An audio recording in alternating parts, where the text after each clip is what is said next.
First exercise मैंने बताया था वो सारा कंप्लीटेड है, सेकंड एक्सरसाइज बताया था वो कंप्लीटेड है, थर्ड एक्सरसाइज होमवर्क दिया था, फोर्थ होमवर्क दिया था। थर्ड में कोई डाउट? श्योर। क्वेश्चन नंबर 4 में डाउट है आपको? अच्छा, ये हमारे पास क्वेश्चन है, ठीक है। इसमें अब जरा सभी स्टूडेंट ध्यान देना, मैं क्या करने वाला हूं और मैं किस तरह से इसमें चेक करने वाला हूं कि यही आंसर पॉसिबल हो सकता है। तो क्वेश्चन ये है, the solution for the pair of equations 1/16x plus 1/15y is equal to 9/20 and 1/20x minus 1/27y is equal to 4/45। जरा ध्यान देना, 20 के लिए अगर आप फैक्टर लिखते हो तो 4 into 5 आ जाएगा, 16 4 के फैक्टर में कन्वर्ट हो जाएगा, 15 5 के फैक्टर में कन्वर्ट हो जाएगा, यानी 5 3 जा। एक बात समझ में आ रहा है, 3 नंबर अपने को दिख रहे हैं, 5 4 और 3, यानी कि इस तरह से ये अरेंज हो रहे हैं। तो जो भी आंसर्स होंगे वो इसी पैटर्न में चलेंगे जिसमें 4 और 3 चल रहा होगा। अब एक काम करते हैं, 16 किससे कैंसिल हो सकता है? 3 से, 4 से। तो यानी कि x का जो वैल्यू होगा उसमें डिवीजन में 4 होना चाहिए।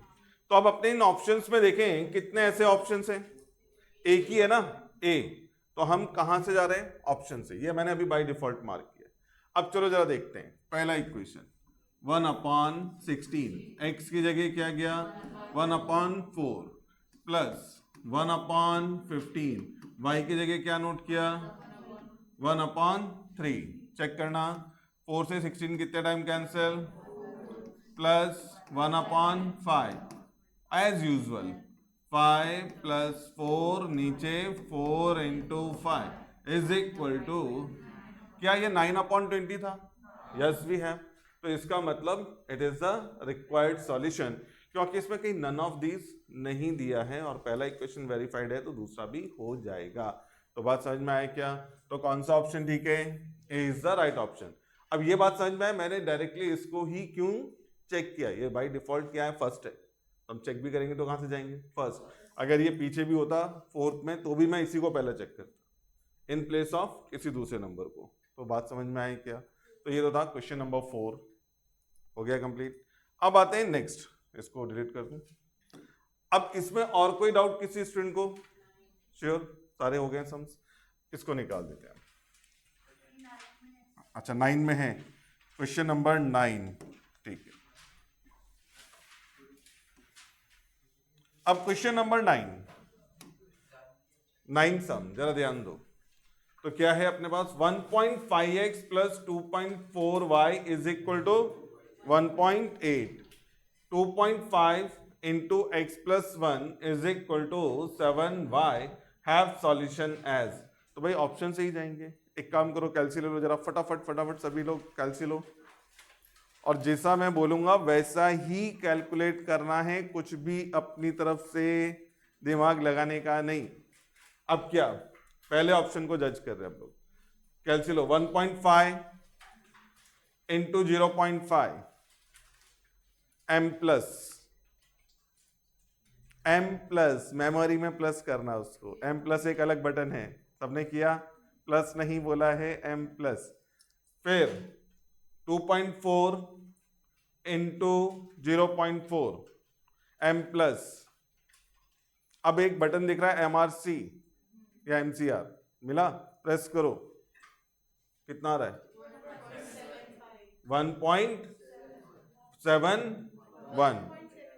1.71। तो इसका मतलब क्या हुआ कि ये आंसर वैलिड नहीं है, और कैलसी अपने आप ऐड कर रहा है, आपको टेंशन नहीं लेना है। तो अब कौन सा चेक कर लेंगे? बी। वापस 1.5 इंटू 0.4 एम प्लस हो गया, 2.4 इंटू 0.5 एम प्लस एमआरसी, 1.8 आया ना। तो इसका मतलब ये जो पॉइंट है ये फर्स्ट इक्वेशन को क्या कर रहा है, सेटिस्फाई कर रहा है। अब एक काम करते हैं, इसको भी क्रॉस चेक कर लेते हैं, ध्यान देना, x की जगह क्या आ रहा है 0.4 ना, 0.4 प्लस 1 क्या मिलेगा? सबको मेरी बात समझ में आ रही ना? कैलसी प्रॉपर यूज हो रहा है, कोई डाउट तो नहीं था किसी को? तो 1, अब कैलसी लो, 2.5 इंटू 1.4 क्या मिला? नोट 3. अब 7y यानी 7 इंटू 0.5 करोगे तो भी क्या आएगा? 3.5. तो इसका मतलब B is the right solution. Rishika, हाँ नहीं, मैं वो जो मैं कैल्सी बता रहा था वो समझ में आया क्या? एक ही साथ अपन लोग कैल्सी पे मार्क कर सकते हैं. तो ये था. और कोई इस एक्सरसाइज में डाउट? नहीं. तो ये तो था अपने पास एक्सरसाइज नंबर 3. चलो अब जरा देखते हैं एक्सरसाइज नंबर 4. 4 में कोई डाउट? हाँ बोलो. Question number 1. कोई बात. चलो देखते हैं. तो क्वेश्चन नंबर, अभी तो वही क्वेश्चन लग रहा है जो मैंने अभी, सिमिलर ही है तो कर लोगे अभी. अब मैं नहीं बताएगा, छोड़ दो. और कौन सा? Question number 5. ऐसे ही ना? अच्छा, क्वेश्चन नंबर 5. अब ये 3 इक्वेशन है, तीनों के इक्वेशन में इक्वल टू में क्या है? 0. तो ऑब्वियसली एक ही आंसर आएगा, 0 0 0. कुछ भी करोगे इक्वल टू तो 0 ही रहेगा ना. तो आंसर इज डायरेक्टली A 0 0 0. और कोई डाउट इस क्वेश्चन? 6. ओके. अब आ जाते हैं 6 क्वेश्चन पे. 1/3 x plus y plus 2z is equal to. अच्छा, हम बाय डिफॉल्ट ऑप्शन ही जज करेंगे. हमने पहला ऑप्शन लिया A, क्या है? 495. If we take x equal to 4 and y is equal to 9, 4 plus 9 is equal to 13 divide by 3, 4.33. अब तो ये डेसिमल में आ गया तो ऐड करके 21 होने वाला नहीं, छोड़ दिया. अब आते हैं नेक्स्ट B. x की जगह 2 and replace y by 9. 2 plus 9 is equal to 11. 11/3 क्या? 3.666. ये भी ऐड होके 21 नहीं आएगा. अब आते हैं कहां पे? C. 24 9. तो अब जरा देखते हैं यहां पे, वापस देखो. 24 प्लस 9 33 डिवाइड बाई 3 11. Z के लिए क्या था? 5. 2 इंटू 5 10. 11 plus 10 answer. समझ में आई क्या? तो ये हमारे पास. और कोई डाउट? 7 नहीं ना? हाँ चलो अब 8 पे आते हैं. 8 स्टार्ट करते हैं. x upon 0.01 plus y plus 0.03 upon 0.05 is equal to y upon 0.02 plus x plus 0.03 upon 0.04 is equal to. एक बात तो क्लियर है, इस पूरे एक्सप्रेशन का वैल्यू भी कितना है? 2. And that is again 2. तो पहला तो ये नंबर 1. नंबर 2, अब एक काम करते हैं. एक बात तो क्लियर है, 2 तभी आएगा जब 1 प्लस 1 होगा. तो ये तो लेके कभी वहां पर कैंसिल होके 1 आने वाला नहीं, ना ही 2 लेकर के कभी 1 आने वाला है. इसको इग्नोर कर दिया. 0.1 लेके भी नहीं आएगा, क्योंकि 0.1 को 0.01 से डिवाइड करोगे 10 आ जाएगा. तो ये तो इग्नोर करते हैं. थर्ड देखते हैं. 0.01 अपॉन 0.01. 0.02 किसकी जगह? y की जगह. तो 0.02 plus 0.03 is equal to 0.05 divide by 1. पहला भी टर्म 1 आया था, दूसरा भी 1 आया. 1 प्लस 1 आंसर. समझ में आया? तो ये हमारे पास सॉल्यूशन आ जाएगा. चलो और कोई डाउट इसमें? बाकी सब हुए थे. तो अब ये तो हमारे पास क्या था? 4th एक्सरसाइज जो थी हमने कंप्लीट की थी. अभी इसके बाद नेक्स्ट 5th भी बोला था क्या? अच्छा मुझे बताना है. चलो 5th से स्टार्ट करते हैं. अब यहां पर क्या है? स्टेटमेंट वर्बल फॉर्म में है ना? अब उसको हमने आंसर्स के साथ वेरीफाई कराना, और बहुत अच्छे से हमने कही. तो चलो मैं एक एक करके स्टार्ट करता हूं. पहला क्वेश्चन, सभी स्टूडेंट ध्यान देना. Monthly incomes of 2 persons are in the ratio of 4:5 and their monthly expenses are in the ratio of 7:9. If each save ₹50 per month, find their monthly incomes. ये पहले हो गया. फर्स्ट एक्सरसाइज में ratio में। तो अब एक सिंपल सा है 500 और 400 का रेशो 4:5 आएगा क्या? नहीं आएगा। 400 और 500 का रेशो यस 4:5, और कहीं आएगा 4:5? तो बाकी छोड़ दो, आंसर कौन सा होगा? बी। तो B is the right option. मैंने सेकंड स्टेटमेंट क्यों चेक नहीं किया, ये बात समझ में आ रहा है? नन ऑफ दीज इसमें नहीं है, और बाकी दो ऑप्शन का रेशो 4:5 आने वाला नहीं, तो सेकंड कंडीशन भी वो फुलफिल करेगा ही। तो ये हमारे पास कौन सा ऑप्शन ठीक था? B is the right option. अब आ जाए question number 2। Find the fraction which is equal to 1/2 when both its numerator and denominator are increased by, it is equal to 3/4 both if both are increased by। Question समझ में आया क्या? पहला तो ये इंपॉर्टेंट है कि एक फ्रैक्शन का वैल्यू 1/2 आएगा if we increase numerator and denominator by 2, and if we increase numerator and denominator by 12 then its value is 3/4, then fraction is। चलो पहले को जज करते हैं, 3 और 8 को। अभी फ्रैक्शन क्या दिख रहा है? 3/8। अगर हमने ऊपर 2 ऐड किया तो क्या आ जाएगा? श्योर। डिनोमिनेटर में 2 ऐड किया तो 5 से 10 कितने बार कैंसिल? 1/2 आता है, तो पहला तो वेरीफाई हो गया। अब आते हैं इफ वी ऐड 12, 3 + 12 8 + 12 ऊपर 15 नीचे 20, 5 से कैंसिल कर सकते हैं? 5 3 जा 5 4 जा, क्या 3/4 बोला था? तो इसका मतलब कौन सा ऑप्शन ठीक है? ए इज द राइट ऑप्शन। बात समझ में आई क्या? अब आते हैं नेक्स्ट क्वेश्चन नंबर 3 के लिए। Third one, the age of a person is twice the sum of ages of his 2 sons. ये बहुत अच्छा क्वेश्चन है क्योंकि नॉर्मली मुझसे हमेशा डाउट में पूछा गया है। तो देखते हैं, the age of a person is twice the sum of the ages of his 2 sons. तो किसी इंडिविजुअल आदमी का जो एज है या पर्सन का एज है वो उसके बेटों के एज का टोटल का डबल है। अब वो क्या कह रहा है? And 5 years ago his age was thrice the sum of their ages. 5 साल पहले जो पर्सन का एज है वो क्या है? उनके सम्स का थ्राइस है। तो कह रहे हैं what is his present age. अब अगर आप इस क्वेश्चन में देखें तो 3 अननोन वेरिएबल है। नंबर 1 वो पर्सन, नंबर 2 देयर सन, है ना, सन्स, और वो क्या हो जाएंगे? एक एक्स, तो दूसरा वाई और तीसरा जेड। इसका ऐसा सॉल्यूशन लिख सकते हैं, लिखें जरा आप लोग। Let age of person is x years and ages of his sons, ages of his sons are y and z years respectively, y and z years respectively। ये समझ में आ रहा है? ये हमने assumption डाला। Therefore पहला कंडीशन लिख रहा हूं मैं, x = 2y + z। इसमें किसी को डाउट है क्या? अच्छा, अगर ऐसा है तो क्या मुझे y + z का वैल्यू मिलेगा? Yes, it is equal to x/2। ये समझा? अभी आप समझ लो, पहले बाद में नोट कर लो।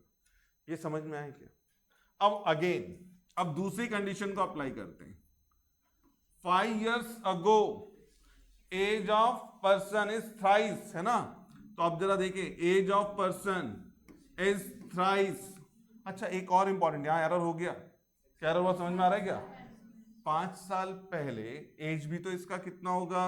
x - 5। तो इसको हम लोग क्या लिख रहे हैं? x - 5। जरा यहां पे ध्यान रखना। तो x - 5 और is equal to thrice of y - 5 plus z - 5। ये बताओ पहले, समझ में आया क्या? कोई डाउट किसी को? भाई 5 साल पहले सबका एज 5-5 साल कम हो गया। अब ये स्टेटमेंट को कैसे सॉल्व करना है? x - 5 ठीक, 3 ब्रैकेट ओपन करेंगे, y - 5 प्लस z - 5। किसी को confusion? Therefore x - 5 is equal to 3y plus z -10। अच्छा, हमको फाइंड आउट क्या करना है ये मालूम है? x। तो भाई सिंपल है, y प्लस जेड का वैल्यू x में निकाला है ना मैंने, तो यहां से y प्लस जेड का वैल्यू रिप्लेस कर लो इस जगह से। तो अब हमारे पास क्या आ जाएगा? x minus 5 is equal to 3x upon 2 minus 10। एक काम करते हैं, 3 को अंदर ले लेते हैं। x minus 5 is equal to 3x upon 2 minus 30। अभी तक किसी को डाउट है क्या सॉल्यूशन में? अब अगर मुझे कैलकुलेट करना तो फ्रैक्शन हटा लूं तो मेरा काम आसान हो जाएगा। पूरे इक्वेशन को किससे मल्टीप्लाई कर दिया? चलो मल्टीप्लाई करो 2 से, तो ये क्या हो जाएगा? 2 into x minus is equal to 3x। समझ में आ रहा है? खाली 2 से 2 कैंसिल और माइनस 60। अब एक काम करते हैं, x के टर्म्स को वन साइड और ये अदर साइड। तो अब हमारे पास यहां पर क्या आ जाएगा? माइनस का 60 अपोजिट जाके plus, minus 10 is equal to 3x minus x। तो भाई अपने पास क्या रह गया? 3x minus x is equal to 2x, sorry x equal to, और ये क्या आ जाएगा? 50। Question number 4, a number between 10 and 100, a number between 10 and 100 is 5 times the sum of its digits। ठीक है, if 9 be added to it the digits are reversed, find the number। Question समझ में आएगा? तो ये तो बात क्लियर है कि वी हैव 2 डिजिट नंबर है ना। तो 54, 5 प्लस 4 9 5 जा, ये तो 54 दिया, रॉन्ग हो गया ये। अभी तो समझ में आ गया, फिर करेक्ट क्या? 4 प्लस 5 9 5 जा, if we add 9 45 plus 9 54। C is the right option. वापस मैं रिपीट कर रहा हूं, जरा ध्यान देना, थोड़ा ज्यादा जल्दी हो गया लग रहा है। क्वेश्चन पहला ना स्टेटमेंट क्लियर है क्या? ये जरा देखो, 2 डिजिट का नंबर है जिसमें जो डिजिट है वो नंबर्स के टोटल का 5 टाइम्स है। ये समझा? नंबर क्या है? डिजिट्स के टोटल का 5 टाइम्स। अगर हम उसमें 9 ऐड करेंगे तो वो जो नंबर है उनके डिजिट इंटरचेंज हो जाएंगे, पोजीशन चेंज हो जाएगी। तो अब मैं क्या कर रहा हूं, suppose that answer A is correct. तो 54 में 2 डिजिट क्या है? 5 और 4। 5 प्लस 4 9, 9 का 5 टाइम्स 45 होना चाहिए था, लेकिन ये क्या दिया है? 5 प्लस 3 8, 8 का 5 टाइम्स 4 प्लस 5 9 का 5 टाइम्स। समझ में आया? और if we add 9 in 45 then we have 54। बदल गया ना, 45 से क्या हो गया? 54। तो which one is correct answer? C is the right option. अब आते हैं नेक्स्ट क्वेश्चन नंबर 5। क्या है क्वेश्चन? बोलो जरा। The wages of 8 men and 6 boys amount to rupees, यानी कि 8 men और 6 boys, उनके वेजेस का टोटल कितना दिया है? If 4 men earn rupees 4.50 more than the 5 boys, determine the wages of each man and boy। Question समझ में आ रहा है क्या? अगर 4 आदमियों का जो वेज है वो 5 बॉयज के वेज से कितना ज्यादा है? 4.5 रुपीज है ना। तो उसने बोला what is the wages for each man and boy. अच्छा, इस सेकंड स्टेटमेंट से कुछ समझ में आता है क्या? कि जो वेज है मैन का वो किससे ज्यादा होगा? लड़कों के वेज से ज्यादा होगा। क्यों? The wage of 4 men is more than 4.50 then the wage of 5 boys, यानी 5 बॉयज जो अर्न कर रहे हैं उससे भी ज्यादा 4 आदमियों का वेज है। तो ऑब्वियसली किसका वेज ज्यादा है? आदमी का वेज ज्यादा है। अब अगर हम देखें तो पहला मैन और फिर बॉयज का वेजेस दिया है, तो पहला ऑप्शन चेक करना चाहिए क्या? क्यों नहीं करना चाहिए? समझ में आएगा? इधर 1.5 है, इधर 3 है, ये तो हो ही नहीं सकता, मैन का वेज ज्यादा होगा। सेकंड चेक करना चाहिए क्या? यस वी कैन, चेक कर सकते हैं। देखते हैं, 8 लोगों का वेजेस 3 से मल्टीप्लाई करोगे 8 3 जा, और 6 मैन का 1.5 इंटू 6 9 आता है, तो 24 प्लस 9 33 हो गया। पहला स्टेटमेंट तो वेरीफाई हो गया। 4 आदमियों का वेज कितना हो जाएगा? 4 3 जा, और 5 बॉयज का वेज कितना हो जाएगा 5 इंटू 1.5 7.5। 12 में से अगर 7.5 या 12 में से 7.5 लेस करोगे 4.5, तो which one is the correct answer? B is the correct option. समझ में आया क्या? घर जाके दोबारा पढ़ना है और लिखना भी है, मतलब अपने हिसाब से। मैंने पहले ही बोला है, आपको क्या समझा उसको जरूर लिखो। तो मैं क्या कह रहा हूं, समझ में आया कि पहला अजम्पशन मैंने क्या कहा कि मैन का वेज बॉयज के वेज से ज्यादा है। ये तो इसके अकॉर्डिंग पहला ऑप्शन हमने छोड़ दिया, हम कहाँ चले गए दूसरे ऑप्शन पे। फिर 8 मेन 6 बॉयज, तो 8 3 जा 24, 6 इंटू 1.5 9, टोटल करके आ गया 33। पहला statement verified, none of these है नहीं, तो दूसरे के पास जाने का जरूरत भी नहीं था एक्चुअली, तो ये हमारे पास आंसर आ जाता। क्लियर? अब आते हैं next question number 6। A number consisting of 2 digits is 4 times the sum of its digit. Question समझ में आ रहा है? जैसा प्रीवियस था। And if 27 be added to the digits are reverse. If we add 27, then digits are reverse. The number is 63 हो सकता है क्या? 63 में 3 और 6 का टोटल, अब ये कह रहा है 4 टाइम्स 9 4 जा तो 36 होता है, तो यहाँ पे दिख रहा है ये अपने को, बस हो गया। अब 36 में 27 ऐड करो, रिवर्स हो गया, तो विच ऑप्शन इज करेक्ट? तो C is the right option. तो ये हमारे पास यहाँ पर करेक्ट ऑप्शन आएगा। Of 2 numbers 1/5 of the greater is equal to 1/3 of the smaller and their sum is 16, then numbers are. पहले वाले ऑप्शन को चेक कर सकते क्या? 6 + 10 1/5 ऑफ द ग्रेटर, इसमें ग्रेटर कौन सा है? 10 का 1/5 मतलब 10 को 5 से डिवाइड कर दो, क्या मिला? 1/3 ऑफ द स्मॉलर, यानी कि स्मॉलर को 3 से डिवाइड कर दो, अगेन वी हैव 2, बस वेरीफाइड। और कहीं है क्या कुछ ऐसा? नहीं, तो क्या आ जाएगा answer? A is the right option. अब ये हमारे पास क्वेश्चन नंबर 8। अब जरा ध्यान दो, क्या बोला है? y is older than x by 7 years. 15 years back, x age was 3/4 of y's age. यानी x का एज 15 साल पहले y के एज का कितना है? 3/4 टाइम्स है ना। तो देयर प्रेजेंट एजेस आर, तो हमें बताना है उनके प्रेजेंट एजेस क्या होंगे। अच्छा, अब जरा देखते हैं। पहले ऑप्शन में देखो, x का एज कितना है? y का एज कितना है?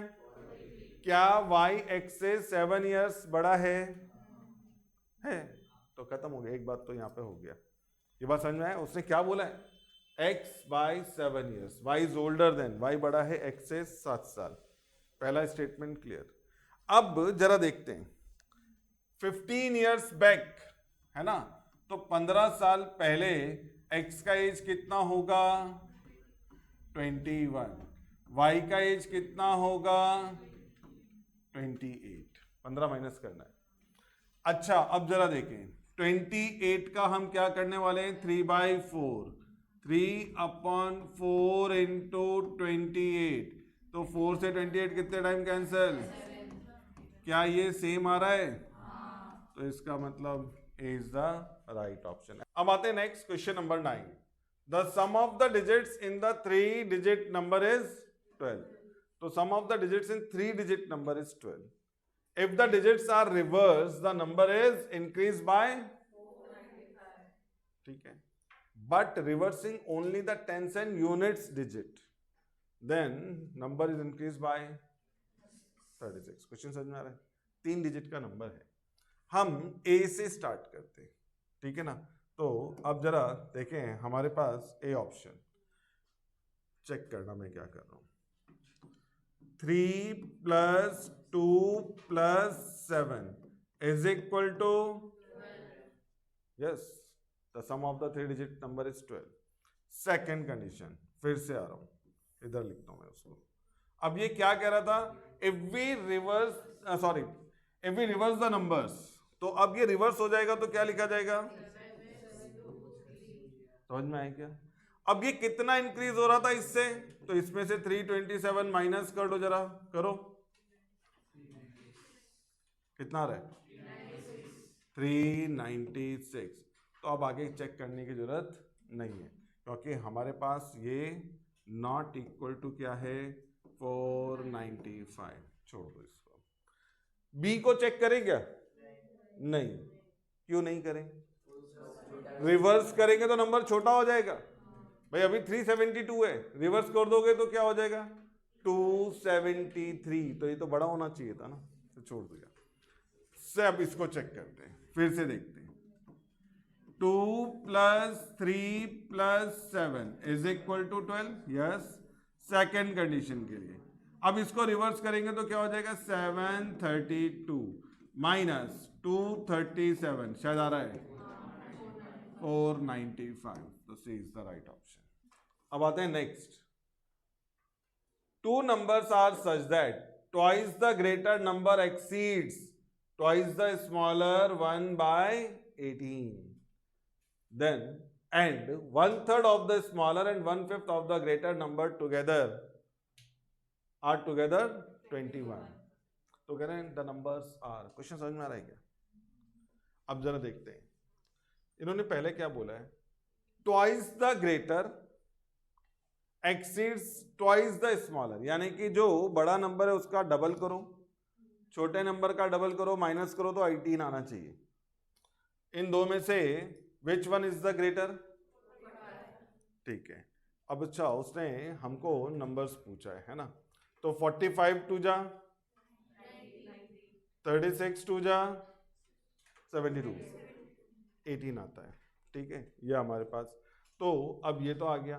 अब एक काम करते हैं, 1/3 ऑफ द स्मॉलर, 36 का 1/3,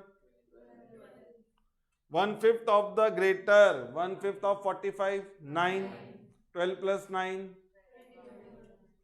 तो A is the right option. But जरा ध्यान देना, बी इज ऑल्सो राइट। क्यों, समझ में आ रहा है क्या? तो इसने ये नहीं पूछा था then greater and smaller number are. अगर क्या पूछा होता greater and smaller number are, then A is the right option. अगर उसने ये पूछा होता smaller and greater number are, then B is the right option. But उसने क्या बोला, देन नंबर्स आर। तो भाई ये तो कुछ भी हो सकता है ना। और अगर ऐसे ऑप्शन भी हैं तो दोनों मार्क करने होंगे, जहां पर दोनों आंसर आ रहे हैं। एक मार्क करोगे तो भी स्कोर मिलेगा नहीं, ये याद रखना।